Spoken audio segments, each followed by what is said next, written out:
Hey, I'm back out again. Cold as shit. I picked up a new toy here. This is an 85 KX500. These are kind of rare. They're kind of hard to come by. I always have a bad habit of buying these one-off bikes. The thing that's a little annoying is I like the fact that it's water-cooled and it doesn't have the power valve, so it doesn't have all that governor linkage crap. But on the same token, you only can swap a cylinder and stuff from an 85. The 86 on up, they're all different. So, but that's a cool bike. I mean, I picked it up. It was beat to shit. I had to do a lot of frame repair. I bought it, paid $1,000 for it. Bought it down in Delaware from a guy, but it was beat. It ran, but it was hammered to hell. I had to redo these engine mounts. The engine mount bolts were literally about ripped through the frame. I had to put bungs in them, new tubes, weld them all in. I had to repair engine mounts. The bottom mounts on the bottom of the engine were broke off the ears. The rear tail section of the frame, which is right here. This section right here that holds the tailpipe on, that was all busted off. I had to weld that back, repair that, weld it back on. Had to put a new exhaust on it. The original exhaust came when it was hammered, and I had to get it was missing the boost bottle. These 85s came with a boost bottle right there, which ties into the intake, which is almost like the YZ490s. It had that YEIS induction. It's the same concept. But yeah, this thing, it needed an exhaust. I had to replace the fuel tank. All these parts I got on eBay. I had to get shrouds. The shrouds are okay. That one's cracked, but that'll do. I mean, but I went through it, repaired the frame, tore it completely down to the frame, went through it, did all the frame repair, got that out of the way, then reassembled it, replaced the wheel bearings in the rear. Like I said, new exhaust. Put a newer style front fender and a newer number plate on it. New grips. New throttle cable. Throttle cable was hammered. I swear that must have been the original cable. But anyway, I replaced the seat. That seat's off an 86 KX. The seat on it was hammered, and I got side panels. These are DC plastic. They're new side panels. But no, overall, it came out pretty good. I put new rollers, new chain rollers there. You can see them, one on the bottom, there's one there, the upper roller. Replaced the rollers. Like I said, I basically went through it, had to do all the frame repair first before you can put it back together. But I redid the frame, put it all back together. It runs good. Thank God there was one thing I found. It was running real. When I got it, it wouldn't even rev up. It was running like the choke was wide open. You couldn't even rev it up. It was burbling and gargling and spitting and sputtering. I was like, holy shit. I said, it must be a reed valve issue.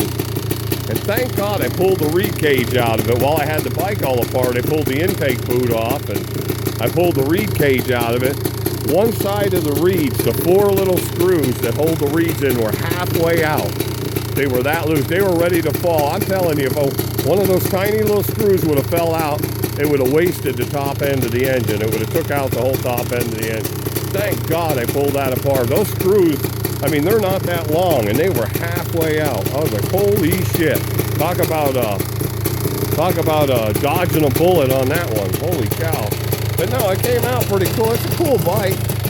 It's cold as shit today. It's December 29th. It's probably about 40 degrees if that, but the guy had upside down forks on it. He had inverted forks. Like, I took them the hell off. Those things were a pain in the rear. This is the original front end that was with it. But like I said, I did the front fender. I replaced the front fender, the number plate, hand grips, throttle cable. Exhaust is off an 87.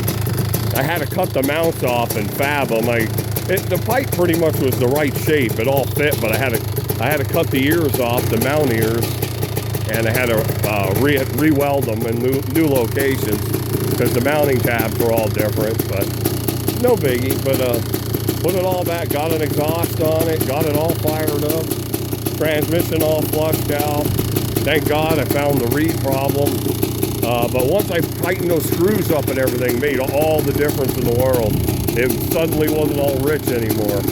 But no, it's a pretty cool little vintage bike. This is an 85 KX500 B1. I guess KX500 85 was a B1 model. But it's cool. First year water cooled. But it's cool. Went through it. It's pretty much good to go. Went through it, fixed a ton of shit. It's dirty as hell. Like I said, it's muddy out and it's cold as shit. But no, it's a bad bike. It's a loud son of a bitch. Tell you what, this thing, there's no stealth involved with this thing. This thing is loud, but it is a cool bike. Here's a shot of the ass end on it. Of course, that exhaust is popping like hell. That thing it's loud. 500s, big fours, they're loud. But no, it looks good. It actually came out pretty decent. It looks better than I thought it did when it was all said and done and everything was finished. It came out pretty good, but I got a couple bucks sunk into it, but not terrible. But $1,100. I think I might have paid a little too much for it, but it's all right. I mean, it's a cool vintage bike and it's a big bore.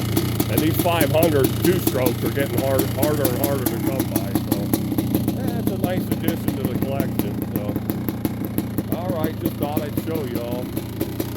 But it's a cool bike.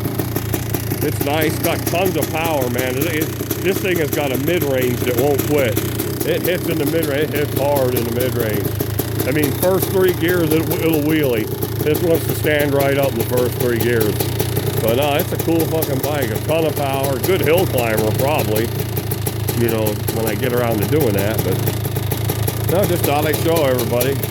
Come out pretty decent. Here is the 85 KX500 B1. But no, it's a cool machine. Talk to you later.